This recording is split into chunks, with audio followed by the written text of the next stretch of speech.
Neyveli NLC இரண்டாவது சுரங்கத்தில் விபத்து, தொழிலாளி உயிரிழந்திருக்கிறார். அண்மை செய்தியாக பார்த்து வருகிறோம்.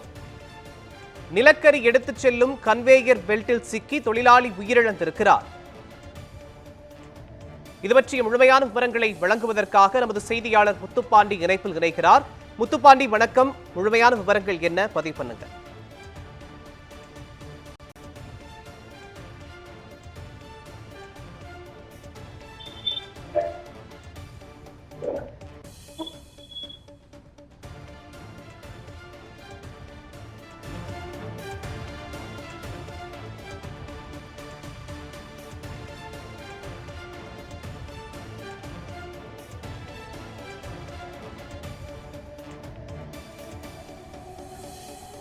நெய்வேலி NLC இரண்டாவது சுரங்கத்தில் விபத்து ஏற்பட்டிருக்கிறது.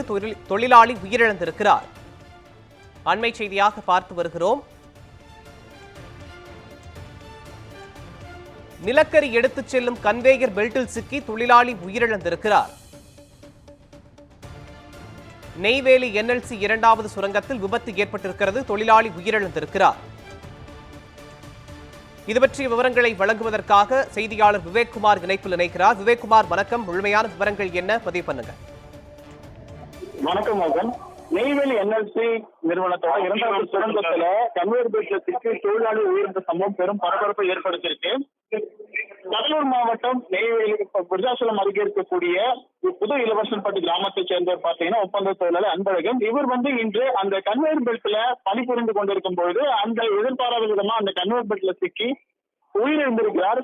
உடனடியாக அருகில் இருந்த தொழிலாளர்கள் அவரை மீட்டு NLC இருக்கக்கூடிய மருத்துவமனைக்கு கொண்டு சென்றிருக்கிறார். ஆனால் அவர் உயிரிழந்த சம்பவம் அந்த பகுதியில தொழிலாளர்களே பெரும் அச்சத்தை ஏற்படுத்தியிருக்கக்கூடியது. மேலும் இந்த சம்பவம் தொடர்பாக தகவல் அறிந்த அவரது உறவினர்கள் அந்த பகுதியில தற்போது போராட்டத்தில் ஈடுபடுவதாகவும் ஒரு தகவல்கள் கிடைக்கப்பட்டிருக்கின்றது.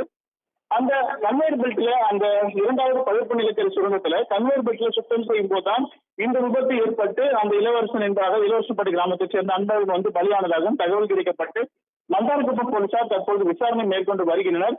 மேலும் அவரது உறவினர்கள் NLC இரண்டாவது பழுப்பு நிலக்கரி சுரங்கத்தை முற்றுகையிட்டு கூட ஆம்புலன்ஸை வழிமறித்து போராட்டத்தில் ஈடுபடுவதாகவும் ஒரு தகவல் கிடைக்கப்பட்டு இதற்கான விசாரணைகள் தொடர்ந்து நடைபெற்று வருகின்றது. மேலும் தொழிலாளர்கள் தரப்பு என்ன சொல்றாங்கன்னா, தொழிலாளர்களுக்கு அங்கு பாதுகாப்பான சூழல் நிலவில்லை எனவும் அவர்களுக்கான பணி பாதுகாப்பை நிர்வாகம் செய்ய வேண்டும் என்ற தகவலையும் அவர்கள் கேட்டுள்ளனர். முகன்.